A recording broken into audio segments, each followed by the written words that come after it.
But before so you actually talking, there's some really exciting things happening with the Institute in particular out in Kansas City and your purview. So I'd love for you to tell our audience a little bit about what's going on behind the scenes.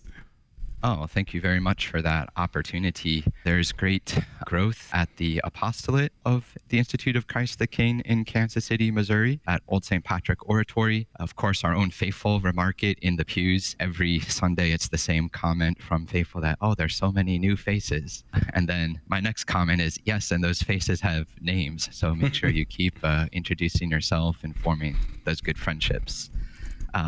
But something that we need to facilitate those friendships and to continue our extracurriculars, as it were, everything that should flow from the altar, all of our catechism classes, tutoring, all the spiritual directions, all the wedding prep, all the choir and scholar practice, etc., the social activities. Well, we need a physical space for that. If you haven't been to Old St. Patrick yet, you'll notice that there's the beautiful church, which was restored over 15 years ago now. So God first served. We took care of the house of God first. But then next to that is a vacant lot and then a parking lot. And so there's been a great need for a home for these ministries and extracurricular activities. There's been need for a hall and space. And so just a couple weeks ago, I was able to make a soft launch. So not the official reveal of everything we're going to do yet, but a soft launch of what we call the Hall to Holiness campaign.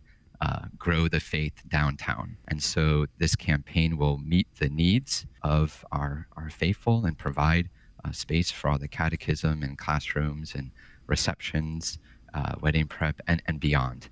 And so this Hall to Holiness campaign with the little mantra of Grow the Faith Downtown shows exactly what it's about. This is growth, but regarding what?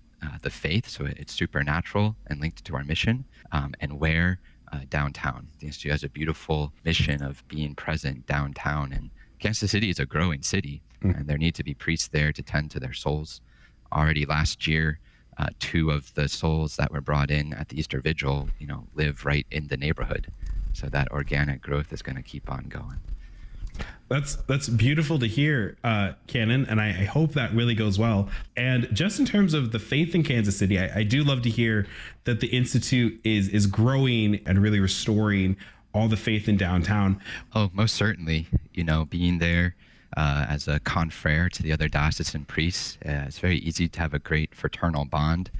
We do a lot of activities together because there's so many priests here that know and love the traditional Mass.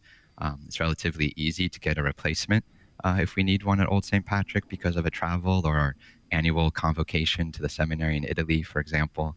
They're chomping at the bit to be able to offer Mass at Old St. Patrick.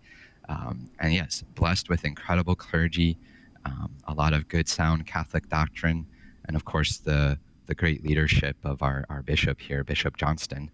And the Institute of Christ the King is constantly expressing gratitude towards His Excellency, which I'll even do on air here, because with his blessing and approval, even this campaign of the Institute of Christ the King coming up, he recognizes fully as a campaign of the Institute of Christ the King that we're allowed to raise funds among his people and his diocese, and that these funds will go to the Institute of Christ the King and not be taxed by the diocese.